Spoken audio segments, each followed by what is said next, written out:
Welcome to Dateline Polk with news about your county government. I'm your host, Tiffany Foltz. Today you'll learn about County Commission's actions from the February 20th board meeting. A new manufacturing company looking to expand to Polk, a sidewalks project, and a water restoration project moving forward were just a few of the items highlighting this week's agenda for the Polk County Board of County Commissioners. A new international pharmaceutical and medical manufacturer looking to purchase 27,600 square feet of space in the Lakeland area was approved by the board for $105,000 in incentives over 3 years if it meets certain goals. Lakeland is one of 3 possible areas the unidentified company is considering. The $105,000 purchase of a utilities easement and license was approved Tuesday, along with another $2,000 for closing costs. The easement and license is needed as part of the Lift Station 35 improvement project. That includes the upgrade and replacement of 6,000 linear feet of gravity sewer lines near State Road 37 and County Road 540A. A consultant services contract with URS Corporation Southern was approved Tuesday to provide professional services for the Northeast Regional Wastewater Treatment Facility Process Improvements Project. The contract, which is not to exceed $130,000, is to evaluate headworks, the biological nutrient removal process, and control system historical data. The board approved a local agency program agreement with the Florida Department of Transportation for the Inwood Multi-Use Path Project, which will cost about $1.5 million. The project will design and construct a new 10-foot wide asphalt multi-use path for Avenue O to West Lake Cannon Drive, a new 5-foot wide concrete sidewalk in Lake Cannon Park, and a continuous multi-path use from Lake Blue Park to Lake Cannon Park. The item we brought before the board today was the Inwood Multi-Use Path Project. It is being funded by a local agency program funds from the state that they get from the federal government. This is a multi-use path that's going to interconnect Lake Blue Park to Lake Cannon Park in the Inwood area and hopefully provide a safer travel method to go between parks and also provide an exercise location to help people to walk and ride their bikes between the 2 parks and utilize the parks fully. A nearly $200,000 agreement with Icon Consultant Group Incorporated for the Ariana Street Sidewalk Project was approved and will add new sidewalks on the north side of Ariana Street, a crosswalk on South Wabash Avenue, and a new sidewalk on the west side of South Wabash Avenue. The agreement is for the design, permitting, bid phase, and construction administration of the project. The item we brought before the board this morning was the Ariana Street Sidewalk Project. This project is to extend an existing sidewalk that's currently in the city of Lakeland to the west to Wabash Avenue. This project is also being funded by the local agency program funds that are provided by DOT to the county through the federal government. And so this will once again provide a connection of existing sidewalk and provide a safer walking environment for people in the South Lakeland area. A nearly $1.5 million agreement with Jacobs Engineering Group for the Lake Wilson Road widening project that will include the design, permitting, bid phase, and construction administration.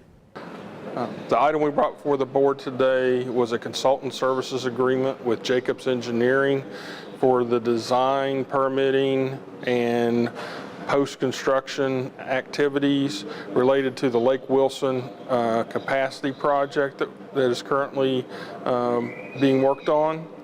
This project is located in the northeast part of the county and connects Ronald Reagan Parkway to County Road 532, also known as the Osceola-Polk County Line Road.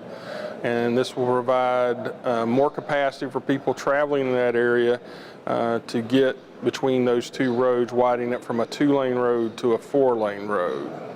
A consultant services contract with Inwood Consulting Engineers was approved for nearly $200,000.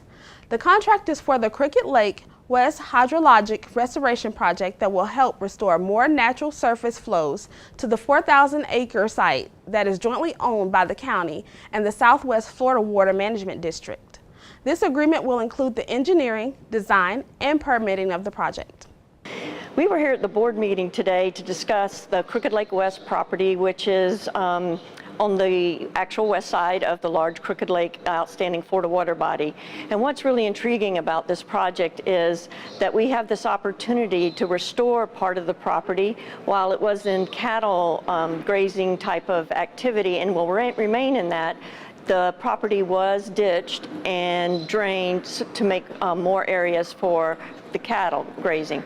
However, what we're going to do is restore that back to the wetlands, maybe a little over 900 acres of wetlands, and then the rest of it we'll still have the cattle grazing on it, but we will also be allowing public recreation in the future out there so that you'll be able to hike at a minimum, and then there may be some other types of recreation offered.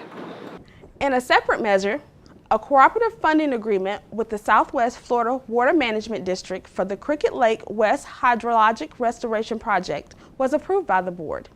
I was here with Gay to observe the votes on the Crooked Lake West project.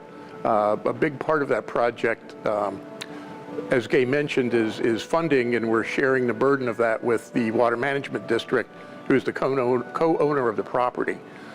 We have funding appropriated for it in our CIP budget, but we also put in a cooperative funding proposal to the district, and were awarded funding equivalent to about half of what the proposed construction costs are, about $400,000. We also submitted a grant proposal to the State Department of Environmental Protection. We're waiting to hear from that. And the Natural Resources Conservation Commission, the federal agency, has expressed an interest in helping fund that project. In other news, the board approved the release of a $13,485 warranty and surety in the form of an irrevocable standby letter of credit for Sundance Place Phase 2. A representation agreement and statement of client's rights were approved by the board with the law firm of Campbell, Trone, Tamayo, and Aranda for the investigation and prosecution of claims related to the opioid epidemic. The board recognized St. John's United Methodist Church in Winter Haven with a resolution of thanks for its assistance in housing residents seeking shelter from the Hurricane Irma last year. Bill Baggett, who works as a probation officer in the County Probation Division, was recognized for 20 years of service.